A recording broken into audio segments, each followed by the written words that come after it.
Part 1. Complete this text.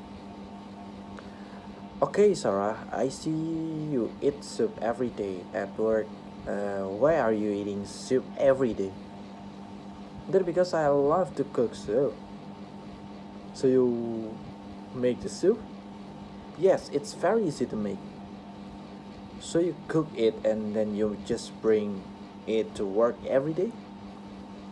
Yeah, I just make it a lot Monday and then I bring it to work every day of the week.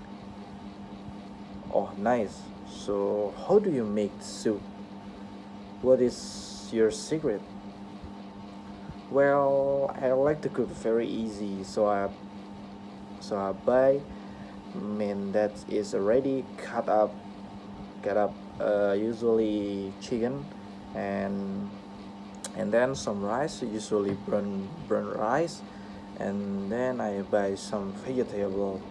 So after I bought that ingredient, I chop them up and I put them all together in the water until boils and add some seasoning. Okay, so you say the water boils. So as soon as the water boils, that is when you're put in all the ingredients. Yes, that's right. So you don't put in the ingredients before that water boils. I guess no. I guess it's just easier for the water to be hot because then the vegetable and the meat cook a little faster. So how do you give the soup flavoring? I usually add the salt and pepper, maybe some garlic, and depending on the type of soup, either maybe some sauces and lemon juice.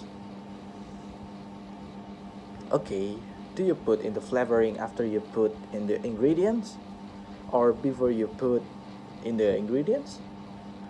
Maybe after, but usually like about all at the same time. Okay, so I just put everything at the one time. And then after you cook the soup, do you put the soup in the refrigerator and do you let it sit outside?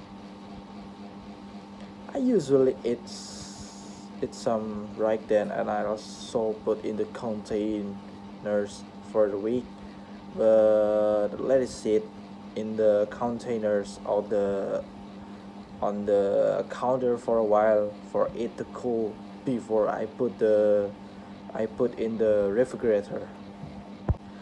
Alright, and so you don't put in the refrigerator until it is cold, until it's about room temperature. Okay, nice. And then how do you heat it up? Do you heat it heat it up in the pot or do you heat it up in the microwave? In the microwave is this easiest. Yeah, nice. So you make an enough for 5 meals. Maybe sometime if I think I will get tired of eating and during the week, then maybe I'll just make enough make enough for 3 or 4 meals.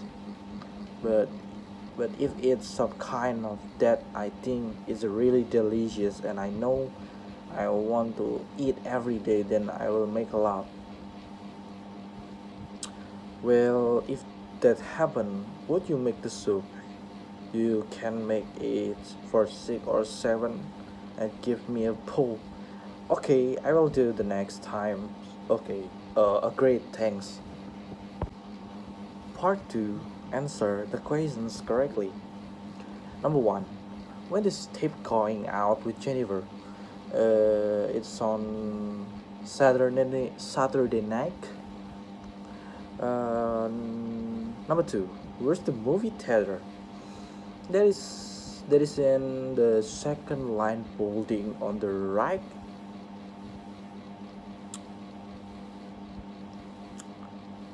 Number 3. What is favorite restaurant and why does the restaurant become favorite? It is the Pink Flamingo restaurant, and because the restaurant is serves amazing Spanish food. Where's the locations of the favorite restaurant?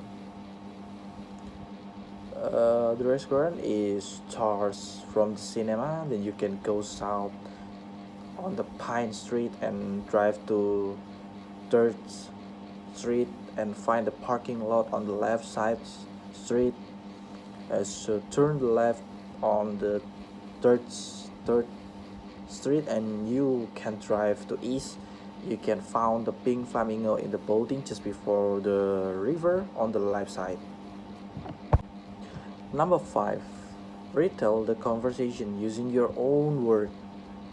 Describe in the detail information about the that people talking about. The story begins. So Steve asks Renee about the movie theater in the downtown with the near hospital.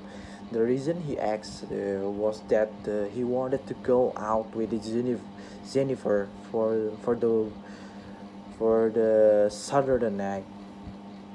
Then he started asking Renee the details, and then Renee told the Steve to write in the sharp directions. That first Steve has to drive down to one street going west and across the river and keeping straight in the Pine Street and turn left. And the movie theater is second building on the right, so that it's next to church. But Steve also asked Renee for advice about a good restaurant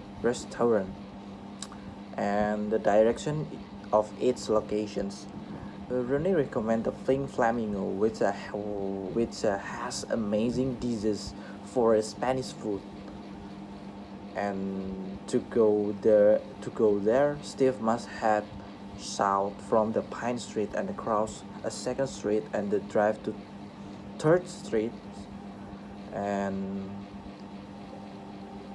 Steve will find a parking lot on the left sides of the road, and Steve must to turn left onto Third Third, Third Street and drive east. The Pink Flamingo is the building just before the arrive on the left side, only and the only on the weekdays, open from the half past 10 in the morning until half past 12 at the night. One last thing, Steve asks florist to buy Jennifer birthday flowers, and there's only one flower shop Renee knows in the front of the stadium and at at the second street. Part 3. Retell the story using your own word.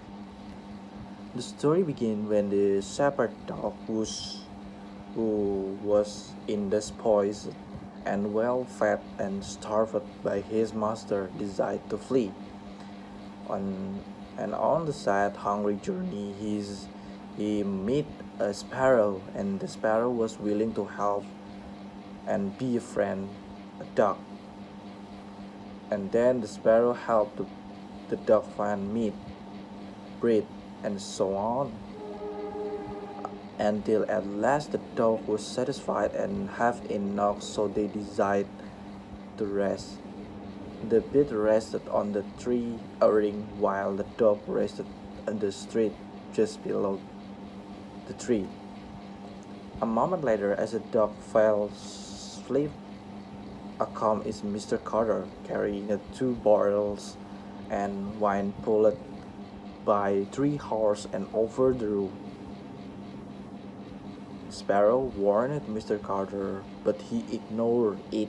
Went over the bird's best friend dog.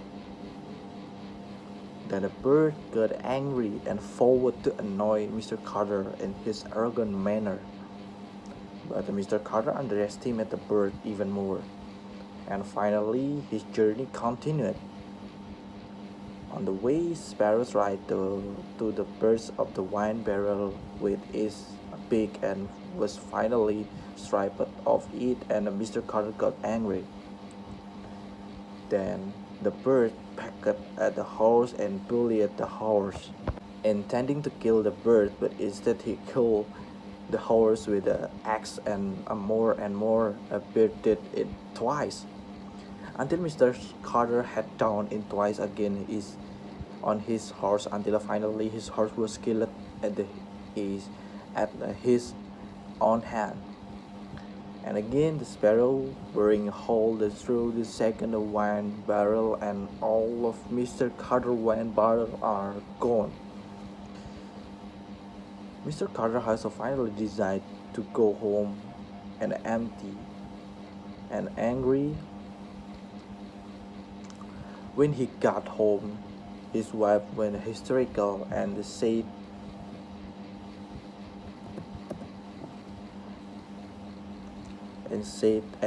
that Sparrow had called all the affable birds and to eat their corn reserve. And after the chick was a midwife, Mr. Carter saw the sparrow and the birds crowd. Mr. Carter returned in the living room enraged to calm himself down. But then he saw the birds sitting in the window. Mr. Carter, emotional, wrecked through the shape of window.